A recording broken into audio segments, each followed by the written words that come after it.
ध्येय तयारी शालेय जीवनातील स्पर्धा परीक्षांची इयत्ता 1ली ते 8वी हर्षदा ऑनलाईन एज्युकेशन या माझ्या यूट्यूब चॅनलवर सर्व विद्यार्थी मित्रांचे मी यावर्षी नवोदय विद्यालय समितीने इयत्ता 6वीसाठी होणाऱ्या प्रवेश परीक्षेमधील गणित या विषयातील काही घटकामध्ये बदल केला आहे। पूर्वी गणित या विषयाचे 15 घटक होते, ते कमी करून आता 10 घटक केले आहेत व नव्याने 2 घटकांचा समावेश या सिलेबसमध्ये केला आहे। त्यापैकी एक घटक आहे कोनांचे प्रकार व त्यांचे साधे अनुप्रयोग। या व्हिडिओमध्ये आपण कोन म्हणजे काय, त्यांचे प्रकार याबद्दल माहिती पाहणार आहोत। यावर्षी नवोदय विद्यालय साठी जी असणारी प्रवेश परीक्षा आहे ते देणारे विद्यार्थी आहेत, अशा विद्यार्थ्यांसाठी माझा हा व्हिडिओ खूप उपयुक्त ठरणार आहे। यासाठी सर्व व्हिडिओ शेवटपर्यंत पहा, आवडल्यास लाईक करा, शेअर करा आणि ज्या विद्यार्थ्यांनी अजूनही माझा हर्षदा ऑनलाईन एज्युकेशन हा यूट्यूब चॅनल सबस्क्राईब केला नाही त्यांनी कृपया माझ्या चॅनलला सबस्क्राईब करा। या व्हिडिओच्या माध्यमातून आज आपण कोन म्हणजे काय आणि कोनांचे कोणकोणते प्रकार आहेत हे समजून घेऊया। कोन म्हणजे काय हे समजण्यापूर्वी आपल्याला किरण म्हणजे काय हे माहित असणं आवश्यक आहे। बघा, किरणाची व्याख्या काय आहे? एका ठराविक बिंदूतून एका दिशेकडे अमर्याद असणाऱ्या आकृतीला किरण असे म्हणतात। आता सोबतची आकृती क्रमांक 1 आणि आकृती क्रमांक 2 पहा। आकृती 1 मध्ये ओ हा याचा आरंभ बिंदू आहे आणि आरंभ बिंदूला अंत्यबिंदू असे सुद्धा म्हणतात। त्यानंतर आकृती क्रमांक 2 पहा, जेव्हा दोन किरणांचा आरंभ बिंदू हा एकच असतो, या ठिकाणी ओ हा याचा आरंभ बिंदू आहे आणि दोन्ही किरण हे एकाच रेषेवर असतात, त्यावेळेस यांना विरुद्ध किरण असे म्हणतात। सोबतच्या आकृतीमध्ये किरण ओ ए आणि किरण ओ बी हे परस्पर विरुद्ध किरण आहेत। आताच आपण किरण म्हणजे काय किंवा किरणाची व्याख्या पाहिलेली आहे। आता कोन म्हणजे काय हे आपण पाहूया। बघा, एकच आरंभ बिंदू असलेल्या परंतु एकाच रेषेत नसणाऱ्या दोन भिन्न किरणामुळे तयार होणाऱ्या आकृतीला कोन म्हणतात। या आकृतीमध्ये क्यू हा याचा शिरोबिंदू आहे, किरण क्यू आर आणि किरण क्यू पी याच्या बाजू आहेत, बाजूला भुजा असं सुद्धा म्हटलं जातं। या कोनाचे 3 प्रकारे वाचन केले जाते। पहिलं वाचन पहा, कोन पी क्यू आर। आता कोन पी क्यू आर कुठे आहे? बघा, कोन पी क्यू आणि आर हे एक पद्धतीनेच वाचन झालं। दुसऱ्या पद्धतीने वाचन कसं करता येईल बघा आपल्याला, कोन आर क्यू पी, कोन आर क्यू पी हे याचं दुसऱ्या पद्धतीने वाचन करता येतं आणि आणखी एका पद्धतीने याचं वाचन करता येतं, फक्त कोन क्यू असं याचं वाचन करता येतं। म्हणजे कोणत्याही कोनाचं आपल्याला 3 पद्धतीनं वाचन करता येते। आत्ताच आपण कोन म्हणजे काय, किरण म्हणजे काय हे पाहिलं।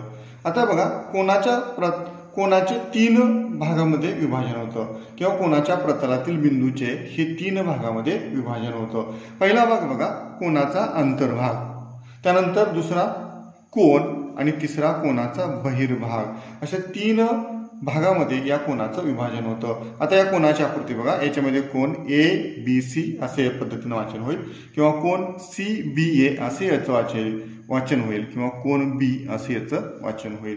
आता बघा, कोनाचा अंतर्भाग कशाला म्हणायचं? आपल्याला बिंदू डी आणि ई हे कोनाच्या अंतर्भागात असलेले आपल्याला दिसून येते, म्हणजे कोनाचा जो हा आतील भाग आहे याला कोनाचा अंतर्भाग असे म्हणतात। त्यानंतर बिंदू ए बी आणि सी हे कोनावर आहेत। आपल्याला या किरणावर असलेले हे 3 बिंदू आपल्याला दिसून येतील, याचा शिरोबिंदू बी किंवा अंत्यबिंदू बी आहे असं म्हणता येतं।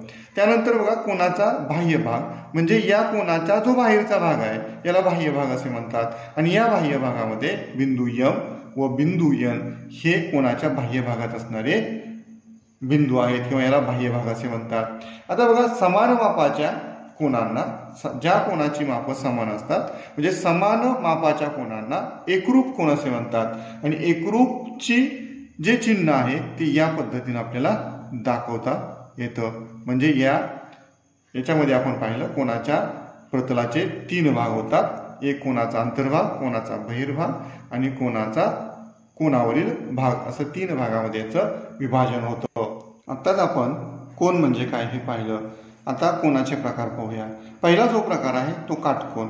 इयत्ता दुसरीपासून व इयत्ता तिसरीपासून आपण कोनाचे हे 3 प्रकार शिकत आलेलो आहे। त्यातला पहिला प्रकार आहे काटकोन। ज्या कोनाचे माप बरोबर 90 अंश असते त्या कोनाला काटकोन असे म्हणतात। या ठिकाणी या आकृतीमध्ये कोन डी हा 90 अंशाचा आहे। या ठिकाणी 90 अंश असं न लिहिता ही खूण केली जाते, याचा अर्थ हा काटकोन आहे। म्हणजे माप कोन CDF याचं माप 90 अंश आहे, त्यामुळे कोन CDF हा काटकोन आहे। कोनाचा जो दुसरा प्रकार आहे तो आहे लघुकोन। ज्या कोनाचे माप हे 0 अंशापेक्षा जास्त व 90 अंशापेक्षा कमी असते त्या कोनाला लघुकोन असे म्हणतात। आता बघा, याच्यामध्ये माप कोन LMN हे 65 अंशाचं दिलेलं आहे। म्हणजे 65 अंश हे 0पेक्षा जास्त आणि 90 अंशापेक्षा कमी आहे, म्हणून कोन LMN हा लघुकोन आहे। यानंतर बघा काटकोन, लघुकोन, यानंतर आपण पुढचा कोन पाहूया, तो आहे विशाल कोन। तर विशाल कोन कशाला म्हणायचं पहा, ज्या कोनाचे माप हे 90 अंशापेक्षा जास्त व 180 अंशापेक्षा कमी असते त्या कोनाला विशाल कोन असे म्हणतात। याच्यामध्ये या आकृतीमध्ये कोन TQR हा 120 अंशाचा आहे। 120 हे माप 90 अंशापेक्षा जास्त आहे व 180 अंशापेक्षा कमी आहे, म्हणून कोन TQR हा विशाल कोन असलेला आपल्याला दिसून येतो।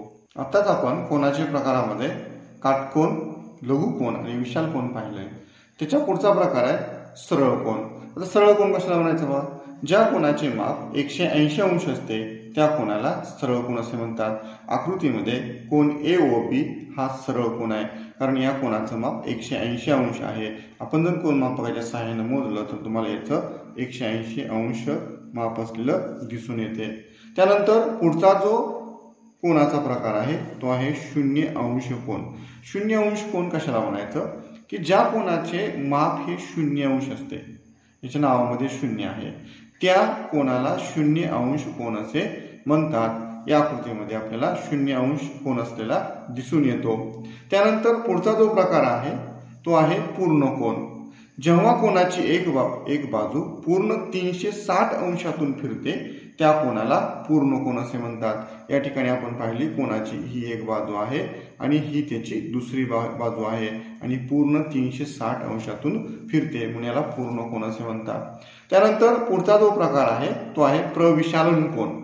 आता प्रविशालन कोन कशाला म्हणायचं पहा, ज्या कोनाचे माप 180 अंशापेक्षा जास्त आणि 360 अंशापेक्षा कमी असते, म्हणजे 180 ते 360 याच्या दरम्यान असते त्या कोनाला प्रविशालन कोन असे म्हणतात। कोन PQR हा प्रविशालन कोन आहे।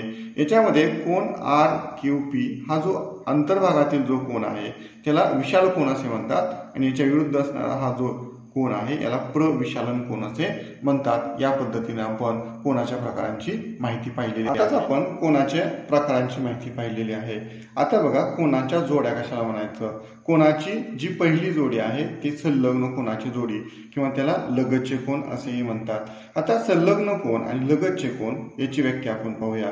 ज्या दोन कोनांचा शिरोबिंदू सामायिक असतो, एक भुजा सामायिक असते व त्यांचे अंतर्भाग विभिन्न असतात, म्हणजे वेगवेगळे असतात, त्या कोनांना संलग्न किंवा लगतचे कोन असे म्हणतात।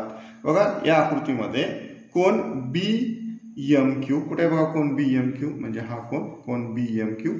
त्यानंतर कोन QMD हा कोन आहे। या कोनाची म्हणजे हा कोन आणि हा कोन, या कोनाची किरण MQ ही एक सामायिक भुजा आहे। कोन किरण MQ ही एक सामायिक भुजा आहे आणि M हा याचा एक सामायिक शिरोबिंदू आहे व दोन्ही कोनांचे अंतर्भाग मात्र विभिन्न असलेले आपल्याला दिसून येतात। म्हणजे कोन BMQ याचा अंतर्भाग हा आहे आणि कोन QMD याचा अंतर्भाग हा आहे, म्हणजे याला म्हणायचं संलग्न कोन किंवा लगतचे कोन असे आपण म्हणतो। कोनांच्या जोडीमधील संलग्न किंवा लगतचे कोन कशाला म्हणतात हे आताच आपण पाहिलं। कोनाची दुसरी जोडी आहे कोटिकोन। आता कोटिकोन कशाला म्हणायचं त्याची व्याख्या बघू आपण। ज्या दोन कोनांच्या मापांची बेरीज ही 90 अंश असते त्या दोन कोनांना परस्परांचे कोटिकोन असे म्हणतात। कोटिकोन हे संलग्न किंवा असंलग्न सुद्धा असू शकतात। आता आकृती क्रमांक 1 पहा। या आकृतीमध्ये कोन PQS कुठे बघा, कोन PQS म्हणजे हा कोन, हा 60 अंशाचा आहे व कोन SQR हा कोन हा 30 अंशाचा आहे, म्हणून कोन PQS अधिक M कोन SQR बरोबर 90 अंशाचं माप बनेल, कारण M कोन PQS हा 60 अंशाचा आहे, माप कोन SQR हा 30 अंशाचा आहे आणि यांची बेरीज 90 अंश असते। ज्या दोन कोनांच्या मापाची बेरीज 90 अंश असते त्या कोनांना कोटिकोन असे म्हणतात, हे आपण आत्ताच्या व्याख्येमध्ये पाहिलं। परंतु यामध्ये बघा, संलग्न व्याख्येची जर थोडीशी व्याख्या आठवली तर एकच सामायिक शिरोबिंदू असणारा, एकच सामायिक भुजा असणारे परंतु अंतर्भाग वेगवेगळे असणाऱ्या जी कोनांची जोडी आहे त्याला संलग्न किंवा लगतचे कोन असे आपण म्हणतो, म्हणजे हे कोटिकोन संलग्न कोटिकोन असलेले दिसून येतात। आता पुढील आकृती पहा, याच्यामध्ये हा कोन वेगळा आहे आणि हा कोन वेगळा आहे। हा कोन बघा RQP हा 30 अंशाचा आहे, कोन ABC हा 60 अंशाचा आहे। 30 अधिक 60 या दोन्ही कोनांच्या मापांची जर बेरीज केली तर ती आपल्याला 90 अंश असलेली दिसून येते, म्हणजेच ज्या दोन कोनांच्या मापाची बेरीज ही 90 अंश असते त्याला कोटिकोन असे म्हणतात। परंतु हे दोन जे कोटिकोन आहेत हे असंलग्न आहेत, याच्यामध्ये सामायिक भुजा नाहीये, यांचे अंतर्भाग वेगवेगळे असले तरी सामायिक भुजा नाही आणि एक शिरोबिंदू नाहीये, याचा Q शिरोबिंदू आहे, याचा B शिरोबिंदू आहे। म्हणजे आपण कोटिकोनाबद्दल काय शिकलो बघा, ज्या दोन कोनाच्या मापाची बेरीज 90 अंश असते त्या कोनांना कोटिकोन असे म्हणतात। कोटिकोन हे संलग्न किंवा असंलग्न सुद्धा असू शकतात। कोनाच्या जोडीतला पुढचा जो प्रकार आहे तो पूरक कोन। आता पूरक कोन कशाला म्हणायचं याची व्याख्या बघा, ज्या दोन कोनांच्या मापांची बेरीज 180 अंश असते त्या दोन कोनांना परस्परांचे पूरक कोन असे म्हणतात। पूरक कोन हे संलग्न वा असंलग्न असू शकतात। आता आपण कोटिकोना संदर्भात पण हे पाहिलं, त्याच पद्धतीनं पूरक कोन हे संलग्न असतील किंवा असंलग्न असतील। या आकृतीमध्ये कोन AOB व कोन COB हे संलग्न असलेले पूरक कोन असलेले आपल्याला दिसून येतात। बघा, याच्यामध्ये संलग्न कोनाची व्याख्या जर आपण पाहिली किंवा लगतच्या कोनाची, सामायिक शिरोबिंदू आहे, एक भुजा सामायिक आहे म्हणजे OB ही सामायिक भुजा आहे आणि याचे अंतर्भाग हे वेगवेगळे असलेले आपल्याला दिसून येतात, म्हणून याला संलग्न असे म्हणायचं, संलग्न कोन असे म्हणायचं। आणि पूरक आहे तर माप कोन AOB आणि माप कोन BOC या दोन कोनाच्या मापाची बेरीज ही 180 अंश असलेली आपल्याला दिसून येते, म्हणून हे परस्परांचे पूरक कोन आहेत असं आपण म्हणतो। आता पुढील आकृती पहा, या आकृतीमध्ये मात्र बघा कोन TPS आणि कोन LMN हे स्वतंत्र कोन आहेत, याचे सामायिक शिरोबिंदू सामायिक नाही आहेत, वेगवेगळे आहेत, याच्या भुजा वेगळ्या आहेत, म्हणून हे दोन कोन संलग्न असू शकत नाहीत, हे असंलग्न आहेत। परंतु ते पूरक आहेत का नाही हे आपण पाहूया। आकृतीमध्ये कोन माप कोन LMN याचं माप किती आहे पहा, 30 अंश आहे आणि कोन TPS हा 150 अंशाचा आहे आणि या दोन कोनांच्या मापाची बेरीज केली तर आपल्याला 150 अधिक 30 180 असलेले दिसून येते, म्हणजे हे दोन कोन परस्परांचे पूरक कोन आहेत, परंतु ते असंलग्न पूरक कोन असलेले आपल्याला दिसून येतात। पुन्हा एकदा आपण बघूया पूरक कोन म्हणजे काय। ज्या दोन कोनाच्या मापाची बेरीज 180 अंश असते, दोन पूरक कोन हे संलग्न किंवा असंलग्न असू शकतात। संलग्न कोन म्हणजे एक सामायिक भुजा आणि शिरोबिंदू सामायिक असलेला, परंतु त्या दोन कोनाच्या मापाची बेरीज मात्र 180 अंश असणं आवश्यक आहे। दुसरा प्रकार आपण पाहिला असंलग्न पूरक कोन। याच्यामध्ये दोन कोन स्वतंत्र आहेत परंतु यांच्या कोनाच्या मापाची बेरीज 180 अंश येते, म्हणून ते दोन एकमेकांचे असंलग्न पूरक कोन असलेले आपल्याला दिसून येतात। जोडीतील जो पुढचा प्रकार आहे तो रेषीय जोडीतील कोन। आता रेषीय जोडीतील कोन कशाला म्हणायचं त्याची व्याख्या पहा, ज्या दोन कोनांची एक भुजा सामायिक असते व असामायिक भुजांनी सरळ रेषा तयार होते त्यांना रेषीय जोडीतील कोन असे म्हणतात। रेषीय जोडीतील कोन हे परस्परांचे पूरक कोन सुद्धा असतात। आताच आपण पूरक कोन म्हणजे काय हे पाहिलं होतं। रेषीय जोडीतील कोनांच्या मापांची बेरीज नेहमी 180 अंश असते। आकृती पहा, कोन RQP आणि कोन RQS या दोन कोनांच्या मापाची बेरीज ही 180 अंश असलेली आपल्याला दिसून येते, म्हणून हे रेषीय जोडीतील कोन आहेत। आणि रेषीय जोडीतील कोनाची व्याख्या एक भुजा सामायिक आहे आणि ज्या राहिलेल्या असामायिक भुजांनी एक सरळ रेषा तयार होते, म्हणून यांना रेषीय जोडीतील कोन असे म्हणायचं. रेषीय जोडीतील कोनांना परस्परांचे पूरक कोन असे म्हणता येईल, परंतु परस्परांचे जे पूरक कोन असतील त्यांना रेषीय जोडीतील कोन असतील असं आपल्याला म्हणता येणार नाहीये. कारण रेषीय जोडीतील कोन हे फक्त संलग्न असतात आणि पूरक कोन हे संलग्न किंवा असंलग्न असू शकतात. कोनांच्या जोडीचा जो पुढचा प्रकार आहे तो आहे विरुद्ध कोन. आता विरुद्ध कोन हे समजण्यापूर्वी आपल्या विरुद्ध किरण म्हणजे काय हे आपण सुरुवातीला पाहूया, मग विरुद्ध कोन कशाला म्हणायचं हे आपण पाहूया. बघा याची व्याख्या, ज्या दोन किरणांचा आरंभ बिंदू सामायिक असतो. या ठिकाणी बघा बी हा याचा आरंभ बिंदू आहे व त्या किरणांनी एक रेषा तयार होते. आपल्याला ही रेषा असलेली आपल्याला दिसून येते. त्या किरणांना परस्पराचे विरुद्ध किरण असे म्हणतात. आपण सुरुवातीला विरुद्ध किरणाची व्याख्या पाहिली होती. बघा किरण याचा ओ हा आरंभ बिंदू आहे आणि AC ही एक सरळ रेषा तयार होते. म्हणजे किरण BC आणि किरण BA या दोन किरणांनी एक सरळ रेषा तयार केलेली आहे, म्हणून यांना विरुद्ध किरण असे म्हणतात. आता विरुद्ध किरण जर आपल्या लक्षात आले तर विरुद्ध कोन कशाला म्हणायचं पहा. जेव्हा एका कोनाच्या भुजा दुसऱ्या कोनाच्या भुजांचे विरुद्ध किरण असतात तेव्हा त्या कोनांना विरुद्ध कोन असे म्हणतात. आकृतीमध्ये कोन PQS हा कोन, तसेच व कोन RQT म्हणजे याचा विरुद्ध कोन कोणता आहे RQT, आणि कोन PQR याचा विरुद्ध कोन आहे कोन SQT. हे दोन ज्या कोनांच्या जोड्या आहेत परस्पर विरुद्ध कोनांच्या जोड्या असलेल्या आपल्याला दिसून येतात. पुन्हा एकदा पहा, कोन PQS चा विरुद्ध कोन RQT आहे आणि कोन PQR चा विरुद्ध कोन SQT असलेला आपल्याला दिसून येतो. आणि परस्पर विरुद्ध कोनांचा एक गुणधर्म आहे की परस्पर विरुद्ध कोन हे नेहमी एकरूप असतात. एकरूप म्हणजे समान मापाचे असतात. समजा हा जर 35 अंशाचा असेल तर हा कोन सुद्धा 35 अंशाचा असलेला आपल्याला दिसून येतो. आणि हा कोन आता बघा हा रेषीय जोडीतील कोन होतील.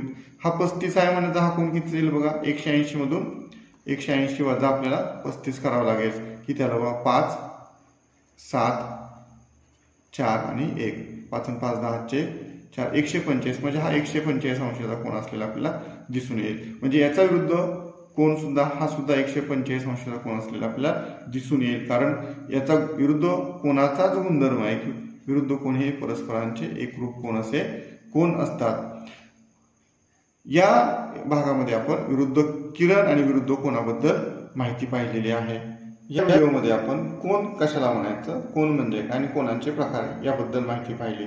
पुढील व्हिडिओमध्ये आपण दोन रेषांच्या छेदिकेमुळे होणाऱ्या कोनांच्या ज्या जोड्या असतात, उदाहरण त्यांचे आंतरकोन, संगत कोन, आंतरविक्रम कोन, बाह्य विक्रम कोन आणि त्यांचे गुणधर्म काय आहेत हे आपण पाहणार आहोत. आणि याच गुणधर्मावर आधारित असलेले प्रश्न आपल्याला नवोदय प्रवेश परीक्षेमध्ये विचारले जातील. माझा आजचा व्हिडिओ तुम्हाला आवडले असल्यास लाईक करा, शेअर करा आणि ज्या विद्यार्थ्यांनी अजूनही सबस्क्राईब केले नाहीये त्यांनी कृपया माझा हर्षदा ऑनलाईन एज्युकेशन हा चॅनल सबस्क्राईब करा. थँक्यू.